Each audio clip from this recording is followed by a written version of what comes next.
This is the first day of Sukkot Gemara Daf Mem Ches, and today the second day of Sukkot is Daf Mem Tes, and you're up to Daf Mem Zayin Amud Beis at the bottom. A quick recap of what's going on. We had a Rav came along and said that if you're Mekadesh B'Milva, and the Rav is saying that if a woman owes you money and she hasn't spent it yet, nevertheless it's her money, and therefore you're not giving her anything. Not like the other opinion that says that no, if the money hasn't been spent, you can actually take it back. So then the Gemara was saying that could be Rav's din is actually an argument of Tanoim. And we brought a Brisa where the Brisa seems to say that, what do you call it? If a man says to a woman, you're mekudesh to me with a contract of a loan contract. That's case number one. Case number two is, or if somebody owes me money, I want to pass it on to you, and I'm giving you a power of attorney. Reb Meir says it's good, and Chacham says it's not good. So we analyze this shtar chay, the first case. It's not talking about somebody else's loan, because that's the second case. So the first case I was talking about money that she owes you, and you said keep it, and we see a machlekes Reb Meir Chachamim. So Rav is arguing machlekes Meir Chachamim, and Rav actually follows Reb Meir, not like the Chachamim. So the Gemara says they're actually, the Brisa is talking about a loan from other people, but there are two kinds of loans. One is with a contract and one is without. And we're saying that there's two different dinim here. One din is if you are giving a contract loan, and we'll explain what the argument is, and the other one is a loan without a contract. So we had a number of ways of explaining what exactly are they arguing in. In the case of a milva b'shtar. So we say that the first thing the Gemara said is, how do you actually transfer a shtar? One opinion is an argument Rebbe Chachamim, and that's the argument here. One opinion is, how do you transfer a loan contract?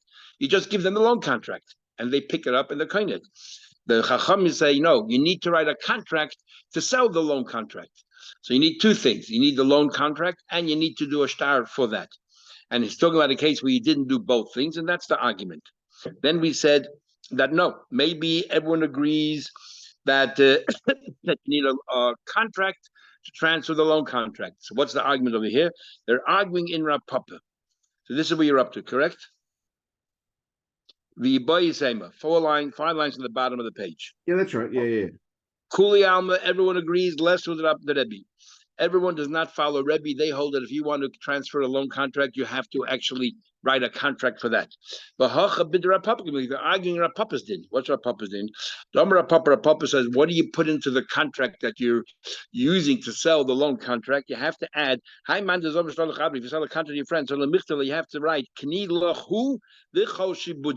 I am transferring you the contract and also the lien that comes with it. You have to say the lien and all the encumbrance and all the assets.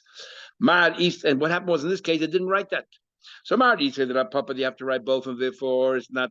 You didn't write it. It's not a good transfer. She got nothing. Marla said that Papa said you don't have to write it, and that's the argument. Or his boy said, "We'll go further." Kuli Alma East Papa. Everyone agrees with Papa, and you have to write both. And Yitaki did write both. So what's the argument here?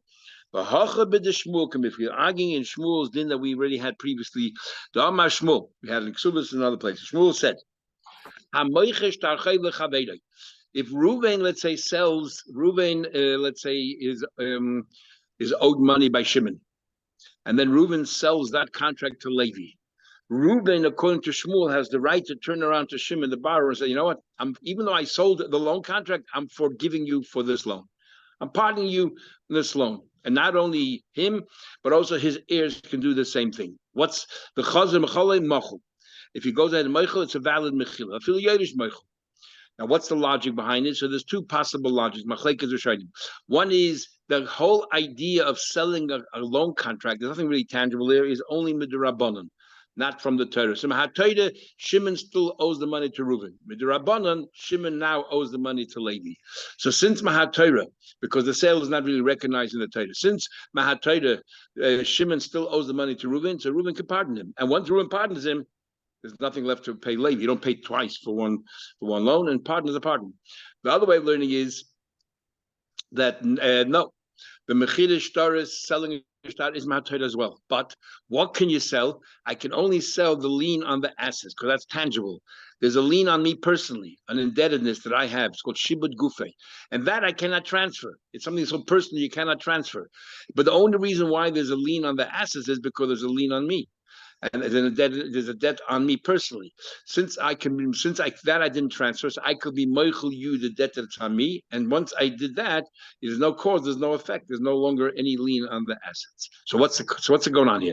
What's going on here is I'm passing on a shtar chayv, the right that I sold a shtar chayv. And this woman now, the question is she does she have enough confidence that this chassan of hers is not going to turn around and be moichel the borrower from paying her the money?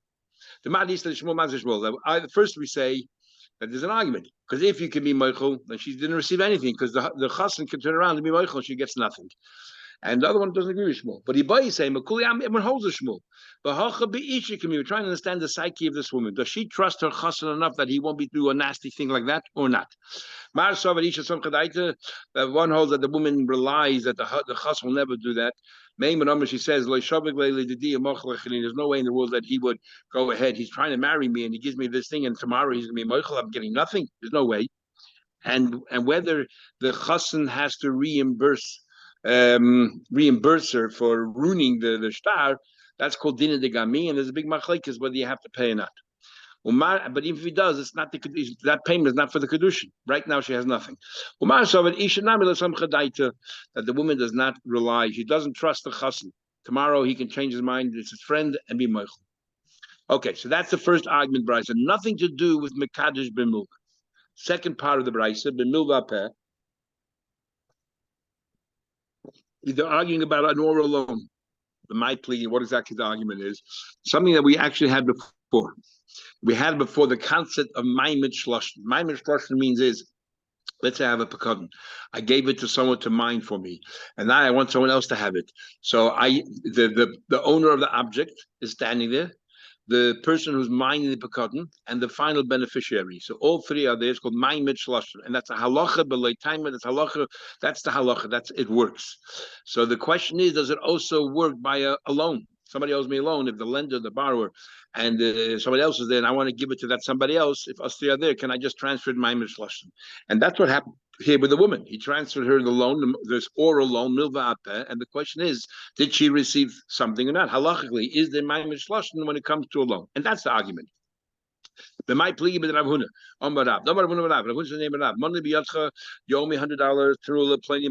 You know the $100 you owe me? I want you to transfer it to the other person in front of three people. I want you to give it to the woman. When does that effective only by pekadon? By loan, it doesn't work. It works in both cases. And that's the argument here, whether this woman is mekudesh with milva peh. Nothing to do with a mekadesh b'milva, the loan that she owes me. I'm talking about a loan that someone else owes me, and I'm passing it on to her. Says, okay, Neima, let us say, ketanoi. Again, let us say that this Rav's din about mekadesh b'milva is actually an argument of Tanoim. He says, his kachili b'shtar, if let's say a man says to a woman, I want you to be mekudesh me with a contract. We don't know what we're talking about yet, just a contract. Rameh says, it's not a valid Kiddushin. And we don't care if the document that it's written on is worth a pruta. She's focusing on the contract itself, and it's useless. And Abelazar says, mekudeshes, she's mekudesh from the contract itself, and we don't care about the paper of what's its values or not. We'll soon see exactly what the argument is. And Chachamim say it depends. We look at the parchment or the piece of paper is written on. If that document, the paper itself, let's say the manuscript, whatever it is, the parchment is worth a pruta, fine. Now let's understand what's going on here. What exactly are we talking about? A contract. What kind of contract are we talking about that they're arguing whether she's mekudesh or not? Somebody else owes you money and you're giving it to her, then kash is a before, previously, the mayor said that she is mekudesh with a contract from somebody else owes you money, and here he's saying not.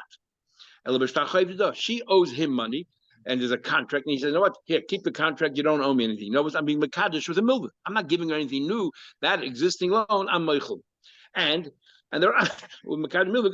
That's exactly what they're arguing in. So l'chayda, Rav's din, there's an argument. No. You know what we're talking about over here? The problem was that there's something wrong, there's faulty with this star. There's a star contract from somebody else owed you money, but there's a fault in the star. What was that? She'ain olav a sorry. We're talking about a star, nothing to do with a loan. We're talking about a regular star. He gives her a star. You know, we learned in the Mishnah, the first Mishnah, a woman could be Aisha Nikni is we said kesef, money, or star. He writes a contract that you are going to be engaged to me.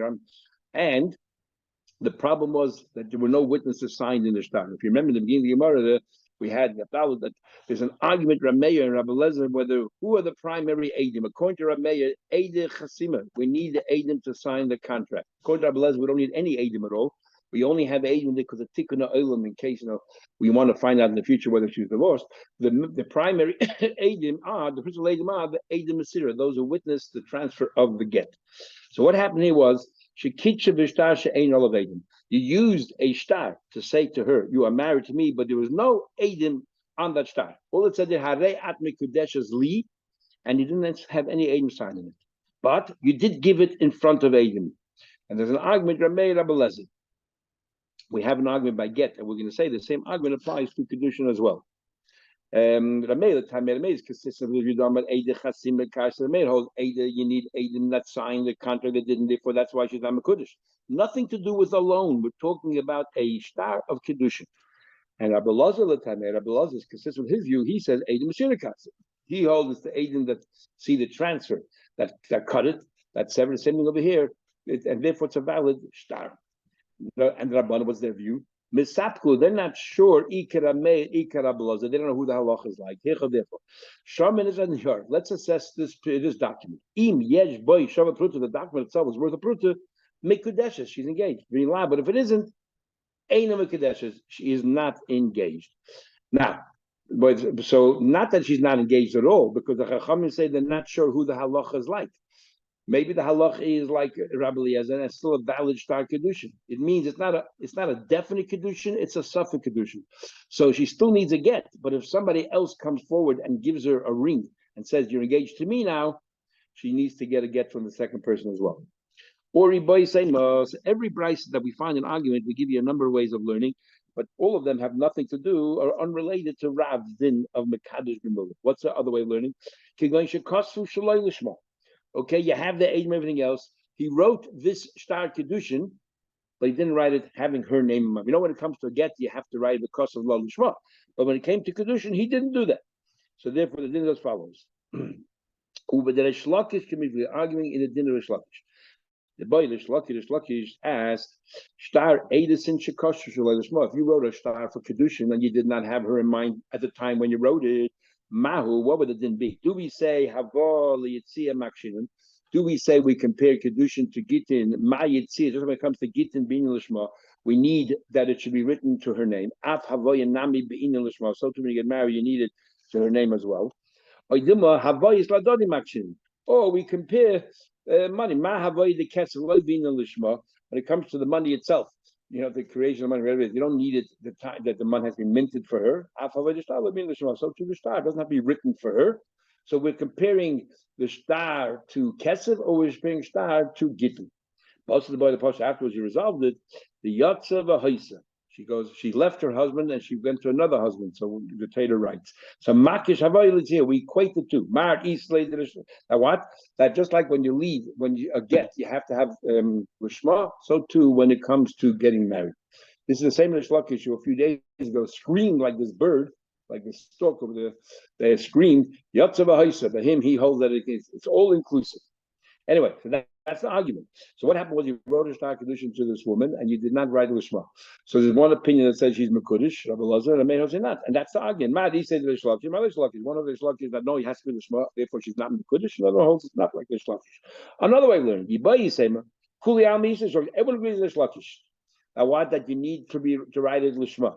The question here is, does she have to be aware at the time? You had your eyes on marrying her, so you wrote it to her name, but you didn't inform her yet. You didn't propose. Does she have to know before you commence writing the star that this is for her or not? You wrote it for her name, but you learn that without her knowledge. The Rav Ravina, it's an argument that Rav Ravina on one side and a Papa of Shrabia on the other side. What we learn. Kasu lishma, but shalai medaita. You wrote it to her name, but you didn't make her aware of it. Is Rabbi Ravina Amra Mikadesh is Mikudesh? Why? Just like a get. She doesn't have to know that you're writing a get. So to my Kiddushin, she doesn't have to know. And a papa of Shavi Amra Aina Mikadeshes. They say that she is not Mikadeshes. But and you can't compare to get because the get we don't need her consent. But by Kiddushin, you do need her consent. And because you need her consent, therefore she should be aware of it before you start writing.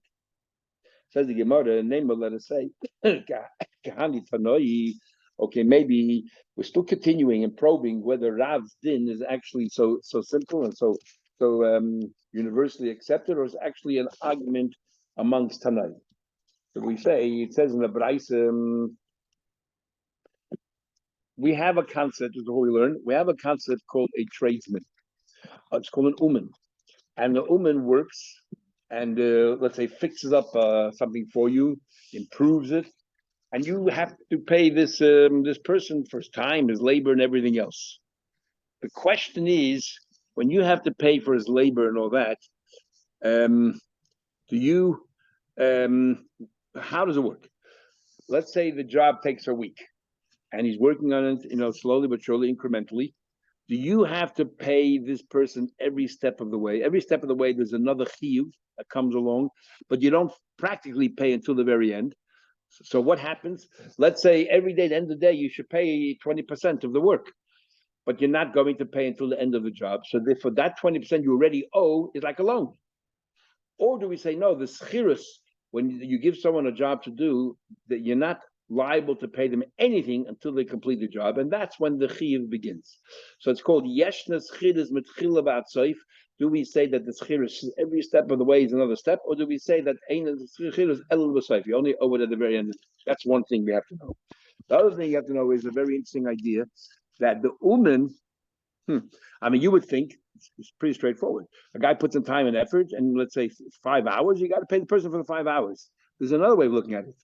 That yesh uman shavach, the uman has all the work and improvement the uman did to your keli. It actually belongs to the uman. The uman now owns part of your keli. The improvements that this tradesman, the craftsman, made in your keli belongs to the craftsman.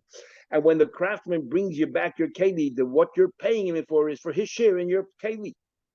And there's a lot of nafkaminas halacha. For example, the woman was a goy. You had a pot, fixed up the pot, whatever it is, and glued it together, and whatever it is, sold it, and brings it back to you. If you learn that the woman that was kind of b'shavach keli has a chelik in your keli, could be you have to trade with the end of the mikveh, because when you're paying him out, you're buying it back from a guy. Part of the keli belongs to a guy. But if you learn the woman has no kinyan in the keli at all, just you're paying it for his labor and so on, so then these keli the same, you don't have to go to mikveh. Another difference is, what happens? The woman finished the job on Thursday, called you up and said, okay, your goods are ready, come pick it up. And whatever, you couldn't be bothered. It came a week later. Were you even Avera? Which Avera?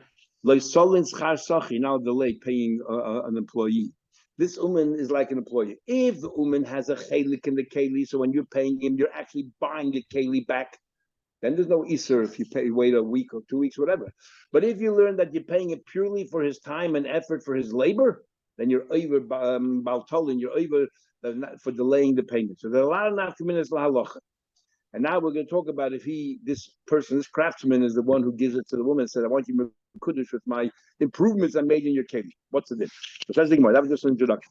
Says the Gemara, Neima, Kari Tanayi, with 2 lines above the wide line. Let's say it's Machlekes Tanayim, the Tanya we learned. Sorry. The Tanya we learned. Asayli Shirim, she says, why don't you make for me a bracelet? Nizamim and noseband, tabois, rings, the Kaddish Anilach. And then, if you're prepared to don't charge me for it, that money that you would have charged me, I'll accept that as Kiddushin. Kivin Sha'asim Kedeshes. Kivin Amer says, yep, once he completes the job, she's Mekudesh. And the Chacham say, Ain't Mekudeshes, Adchigi Mama Liyadish, she's not Mekudesh until the money comes into her hand. Now, which money are we talking about? Hi, Mama Nechadam, what do you mean money? Do you mean that when he returns the noseband, when he gives her the noseband, that's when he needs money? So when Rameir says that we don't need to wait for the money, what does it mean? Which is Rameir. I feel oisimam in Amilai. Does the Tanakama, interesting, call him Tanakama. Does the Tanakama, which is Rameir, hold that even if he finished the bracelet, but he didn't give it to her, and she's Mekudesh? How? With what? He didn't give her anything. Doesn't make sense. With what is she engaged in? Elalav, the moment Acha, talking about other money. He gives her the ring. And then he says, and a further money is yours. Which further money? Obviously, the money that she owes him, he says to her, now, you owe me $100 for making this? Keep it. And that is the Kiddushin. And that's the argument. Because she owes the money to him, and he's saying, I'm Eichel you. That's Mekadosh Milva. So we see that Rav's din is a Machlekes Tanaim. Ushmam and Mekadosh Milva Kavivli. And it seems everyone agrees, where's the Milva here? Where's the loan? The loan is because the Kuli Alma, everyone believes that Yeshna L'schidas Metchilav outside, every step of the way you're adding on, you should really be paying him piecemeal. And you're not, because it turns into a loan. At the end, when he finishes making that ring and he gives it to her, and he says, no, I'm Meichel the money, he's Meichel alone. Rabbi Milva. Is my lab this is the argument. This very point. Is she Mekudesh with a loan or not? So do I learn? No. I can now learn the argument differently. First of all, everyone holds you can't be Mekadosh alone. But who said this is a loan? That is what the argument is. The craftsman, when he finishes the job, the money that she owes, does she owe it yet, or does she only owe it the moment he gave her does she owe it incrementally, therefore there's a loan, or she owes nothing until he gives her the ring? There was no loan there. And he said, you don't have to pay me. So he's giving her right now a ring with value, and you don't have to pay me. It's not a loan. It wasn't a loan yet. That's the very point. That's exactly what they're arguing on. One of them holds, there's no loan here, because you don't owe a penny until he actually brings the ring to your house and gives it to you. That's when you have to pay. But if you're at the same time, he said, I'm giving you the ring, and I'm meichel you you don't have to pay me the $100 that this sport costs. So you gave her a ring. That's what you could make out of her. Umar said, no. You owe every step of the way, and therefore it converted into a loan. And when he says, keep the ring and you don't have to pay me for it, he's being meichel the loan. You say another way of learning is, or it's a loan. So what's going on here? How come somebody says she's Mekudesh? The question is whether the craftsman actually owns a part of this keli. And Marasav Uman Koine B'Sheva Keli, the Uman owns a part of the keli, and that part, when you pay, you're paying for his part of the keli. So he's giving it to her. He's giving her his share in the keli. So therefore, because he's giving her his share in the keli, he gave her something. Don't do the loan. He doesn't have a share in the keli, therefore it's a loan, and you're not mekudesh. Or another way of looking at it is, maybe Uman is not kind at all in the keli, and the yeshna is and it's a loan. So what's going on here? Talking about here. He added a diamond or a precious stone of his own. He added something. So he's giving her the ring that she asked to make, and he's saying, look, the money you owe me, keep it. That's a milva. But I'm also adding a stone. So, and I want you to be mekudesh with this whole lot. What is her focus on? If you you're meichel the loan, and you gave her something substantial now, she's probably concentrating on what you're giving her now. The loan already happened, it's passé, and therefore she's mekudesh. But Amar Savadaita Milva, no, she's only thinking about the loan, therefore she's not mekudesh. And that, in fact, is a big machlekes we're going to have in the Gemara Sanhedrin between Shaul HaMelech and David. I think Gemara says, we'll plug it down tonight. In fact, this is a machlekes tonight. The time we learned, the man says to the woman, I want you to be mekudesh to me in lieu of the money that you owe me for what work I did yesterday for you. Why not? It's a loan. What about I'm going to do a job for you, and I'm going to do it for free, but and I want you to be mekudesh to me.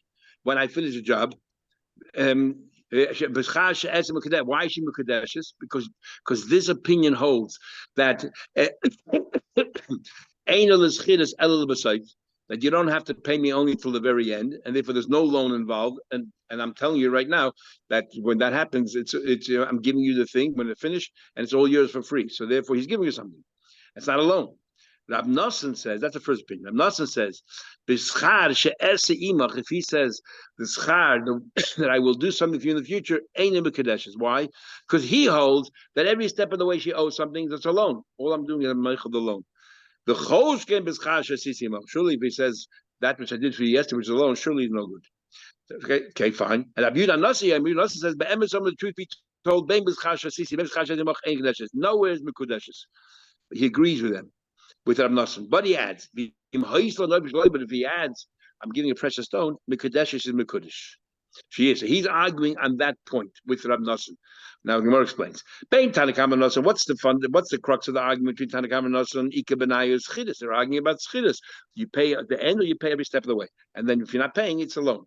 Bein Rab Nosson, Yehuda Nosson, Ika Benayu. The difference is Milva Pruta, where you gave something extra plus the loan. She focuses on the loan, the focus is on the Umasava and Milpruta Daita Mil be thinking about the loan, Umasava Daita Apruta, thinking about the Pruta.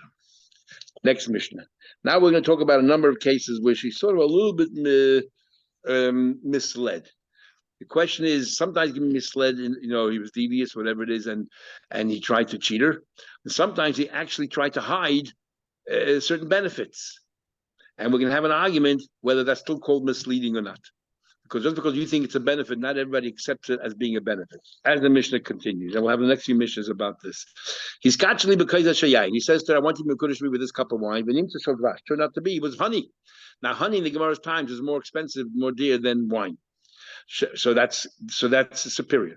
He said, here's a cup of honey. It turned out to be wine. In other words, it's inferior. That's case number one. Case number two. Here's a dinner of silver. Turned out to be was gold, which is superior. Or gold and turned out to be silver, inferior. He says to her, I'm a very wealthy guy. Turned out to be he's a pauper. But Ani, or he said to her, I'm a pauper, turned out to be that he was actually a very wealthy guy. Right? So the fact is that not everyone is happy with, for example, when you're rich, maybe you're arrogant. Who said she likes somebody who's arrogant? Maybe she needed wine. Just because honey is worth more in the store, but maybe she wanted wine at the moment. She's not interested in honey. So all of these things, because you did not abide by what you said, she's not Mekudesh. And Rav Shimon disagrees. He says, if you made it better than what you said, what's the problem? That's Rav Shimon. How is he Mekudeshes? He says Amanoshani Yoshir or Oni. It's not really a transfer of anything. With a choice, with dinner, he's giving her something, No, he's saying he's talking about, he misled her about who she's marrying. Like this, it's a kamekatah. We had, if you marry a woman and it turned out to be she had all of these defects, all of these flaws, or she's a nadronish, she makes a derm. Talking about now the person herself, we can say the whole thing's a mekatah. So there was no marriage here because you thought, you see one thing, you're going to do something else. That's what we're talking about here. We're not talking about the actual Kiddushin. We're talking about the person. Okay. These parts of the Kiddushin, this is not the person. But the idea is that, according to the Tanakhama, I don't care if it's better than what you said. If some people are not happy with that. Not everybody wants to be rich. Not everybody wants this, and so on. So think about it. Somebody learned. If a person says it's actually, we had 3 brises and we're trying to reconcile them. Big machlek is Rashi and Tam how to learn, but let's just do Rashi. Talk about what we learned. He's skatchili because I want you to be Mekudesh with this cup. Tani Chodem, one bryce we learned, boy uba mesha b'toichei. She gets to keep the cup and whatever the contents are. Bryce number 1. Bryce number 2. But Tanya Idach, we learned a second bryce, boy the cup, v'loy mesha b'toichei, but she doesn't get to keep the contents. Bryce number 3. The Tanya Idach, third bryce, b'mesha b'toichei, she only gets to keep the contents, v'loy boy, but not, she doesn't get to keep the cup. What's going on here? V'loy kasher, it's not a question. When it comes to water is so insignificant, so then all she gets to keep is the cup. The water is meaningless. When it comes to wine, the wine itself is chashiv, so therefore in that case, it's not the cup, it's the wine. That's the second brace. And habetzira. But if it's, let's say, like brine, so brine it takes a while to use and you need a cup to hold it. It's not like wine, you drink it straight away, you don't need the cup anymore. But tzira, you need the cup to store it for a long time, so therefore you get the cup and the brine with it as well. The reason why Rabbein Tam doesn't like Rashi Pshat is it doesn't follow the order of the three brises that the Gemara just brought down. So therefore he learns it differently. Anyway, the Gemara continues. But if you deceived her, but really it's better, superior to what you originally said, she's Mekudesh. Says the Gemara, the less likely that Rab Shimon doesn't agree with the concept Yayin. Let's say you told a shliach to go get you a wine, but it turned out to be that it was vinegar, or chaymitz, vinegar. The nimtze yayin turned out to be wine. Shneim, sorry, a person wants to buy something, and the seller, the vendor is telling him this is wine, turned out to be vinegar, or vice versa. The vendor is telling you it's vinegar, it's going to be wine, right? Now, l'chayda, wine is far better than vinegar, and yet it says shneim. Seems from here that even though wine is superior, they both can change their mind. So the Gemara, that's different. Sorry, what's the logic? Just because wine generally is better, but maybe some people like vinegar. They need wine vinegar for cooking or whatever. So Hachanam here too. There's some women who'd rather have silver than gold. Let's say she has a piece of silver ready. She needs another little piece to add on to it to complete it. So how can you Shimon say that if it's gold, automatically she wants it? Amar Rav Simi Barashi. So Rav Simi Barashi said, "You're right. You're right." Even Rav Shimon will agree that Rav Simi Barashi is not Rav Ashi's son at all. He was a different person altogether, and he was a student of Rava. He was actually a Rebbe of Rav Ashi. And Rav Simi Barashi said that interesting. We have many times that Rav was teaching his son Chia, but we don't have that Abaye teaching his son. Abaye was so busy when he have time to teach his son. But here Abaye was sat there and he was teaching his son, and it's a problem with the Mishnah. How can we understand Rav Shimon that what? If it's better, automatically she's Mekudesh. How do we know? So he said there's another variable here that's essential to understanding this Mishnah. You know, Hachamaski, you know what we're talking about here? We're not talking about a mistake between him and her, because then she would not be Mekudesh. You know what's talking about here? The Yossi Kamal Hachamaski, we're talking about here. He says to his shliach, Hilveini dinner shaket, do me a favor. Go lend me from your money a coin of silver, dinner of silver, and Belech, take that silver coin, and go out there and give this woman as Kiddushin. I want to marry her. And this guy decided, on volition, to give her a gold coin. One of them says that's what the argument is. We're not talking about deception, never works. I don't care if it's better or inferior, because every person sees things differently. So in the eyes of the beholder. But what we're talking about here is you told his shliach to give silver, and he decided to give gold, one better. And so one opinion says, well, I said silver, I meant silver. And the other one says, no, because I said gold. I said silver because I want to make it easier on you. But if you want to give gold, noch besser. Why not? Entice her to want to marry me. Big mach, it's called Mara Mokamloi. Big machlek is a shoinim. In this case here, what happens? Let's say he has to pay him back, right? Does he have to pay him back a silver coin or a gold coin? He decided to give, the shliach decided to give a gold coin. What does the husband have? I only asked you for a silver coin.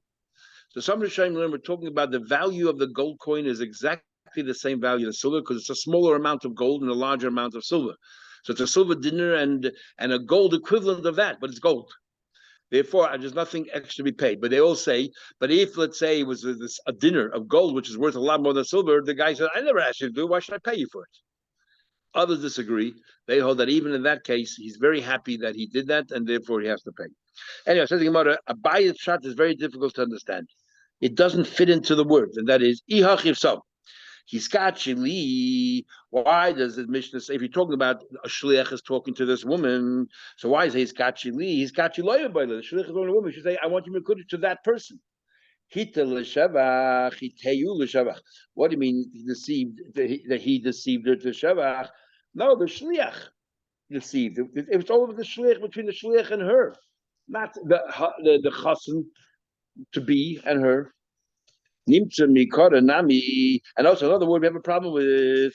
Nimtza. What do you mean nimtza? Nimtza means we had no idea it was discovered. What do you mean discovered? This chassan went ahead and gave the woman. She saw exactly what she got. Mikara nami is always gold. Elamarava. Ani I Varisha Bechabod in the line in our group. Tagimna we translated Umana of Chibarabin. Similar to by Hachmais King Omri Hilishluch. There was a shlich involved. So again, it's not between him and her. If it's between the Chas and the Kal, he deceived her. I don't care what he did. The Kiddushin is not a Kiddushin. It's talking about here that she said to the shliach, I want you to go get. She tells the shliach on my behalf, go collect kedusha from that person. Because he told me yesterday or last week, he's actually bedin shekesef. This guy told me he wants to marry me for dinner of kesef. Go there and get it. But that man gave the shliach a dinner of gold. There's no deception here. But the woman told the shliach, I want you to receive that gold, silver coin, and instead this man gave a golden coin. Marsava paid her. She didn't want gold because she needed silver to complete her object. And Marsava my nimtza. What do you mean that it was discovered? What do you mean the shliach didn't know? Because when the husband, the future husband, gave it to the shliach, was wrapped up in something, and he didn't open it up. It's not his to open, and he brought it to her. So therefore, nimtza. So this idea of Mada Mokamla, which means he was just giving an indication, but not saying I want a dafka this way. He wasn't quantifying it. Abai said that Rab Shimon Gamliel, Rab Eliezer, Kulu Silu Mada Mokamla. They all believe in this concept of Mada Mokamla. What's the story? Rab Shimon Adama, we just said. Rab Shimon Gamliel, now we learned. We learned get pashut. Remember, we had a thing called a get pashut and a get mekusher. A get pashut is a normal get that we have, a standard get. It's flat. A get mekusher is where we have the koyanim. If a kohen has a bad temper and he says to his wife, "That's it," and he gives her a get, and tomorrow he wakes up in the morning, he's what an idiot! It's too late. He can't take her back. A kohen can't take her back. So what we did was we made sure that it takes a long time for the get of a kohen to be written up and drawn up. So by the time it's completed, hopefully he'll calm down and he won't use it. So a get mekusher is they write one line, they leave one line blank, and then they sew it together, and the agent sign at the back of it. And this goes on for a number of lines we had before. So a get and another thing is the date on a get pashut is today's date, and a get mekusher they write a later date. So a get pashut aid of metoiche. They get a normal get the adim sign inside. A mekusher a get that's sewed on is aid of ma'achaylev, the adim sign in the back. What about Pashat Shekasu Eid Machayev? They took a normal get, but instead of signing in front, they signed in the back. Or a Mekusha Shekasu Eid Machayev, or a get Mekusha, but the Eid, instead of signing on the back of each stitch line, they wrote on the blank line, they signed in there. Shneim Psulim. They are both puzzled. Why? Because they didn't follow the way the rabbi told them to follow. Rabbi Chanina Gamliel says Mekusha. If you had this get that was sewn up, and you had the edim right inside, when on the blank size, kosher. Why? Because because they don't have to sew it up, and they can leave it as a pashat. Either a few blank spaces in between doesn't matter. We learned this in Gittin, I think. Sorry, we learned this in Mesachtes Gittin. Yeah. Yes, we did.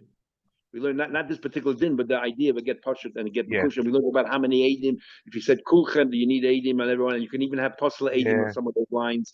Half the edim right in here, half there, the whole. Yeah. Rav Shimon ben Gamliel says, "Hakol k'minig haMedina." He says, let's see how the people behave themselves. That if the minig is that a pashut, if the minig is that a pashut and they made it in mekusha, or mekusha that made it pashut possible, then it's possible. Why? Because it didn't follow the rules that he was meant to follow. And if the meaning is differently, then if your meaning is it's all right, then it's all right. So we ask the Tanakama, less than meaning. The Tanakama said that it's possible, and if the meaning said that that's what everybody does, the Tanakama disagrees. Ravashi said, we're talking about Ba'asa plays the Nehigi the Pashut, that most people in a place where everybody has a pashut. This person decided to make mekusher. Or inami, ba'asa then higi mekusher. Everybody does mekusher. Va'avale pashut. Kulam lepligi the vadik peder. Surely, then you have to follow what the minig haMedina is. And of course, if you didn't follow what the shliach decided to do differently, it's not a proper get. No question about it. However, keep pligi ba'asa plays the nehigi bein bepashut bein mekusher. They do both. Va'amale and the husband said to the shliach, "Avidly pashut. Go ahead, make me a pashut." But people in the town do both. But Oslo because he made a mekusha. Now every mekusha can be turned into a pasha, but he made a mekusha. One says he said pasha. He meant dafke pasha, and therefore you didn't follow his instructions, so you no longer ate. Another one says, Mare Mokum Hula. He was just giving an indication, because that's what people do. But he didn't mind if you made it a cushion, then you just unraveled it. What's the third one? Abelazar. Nan we learned. A woman said, "Is kabbalah complaining?" A woman says to the person, "Go receive my get from that city." And instead, he went somewhere else and received the get elsewhere. Possible. It is possible because he didn't listen to my instructions. But Abelazar machsher. Abelazar says kosher. Why? He's a kosher. But she told you to go somewhere else. What Abelazar is saying is, she just said, probably my husband's in that town. But she didn't really care where you went. Okay,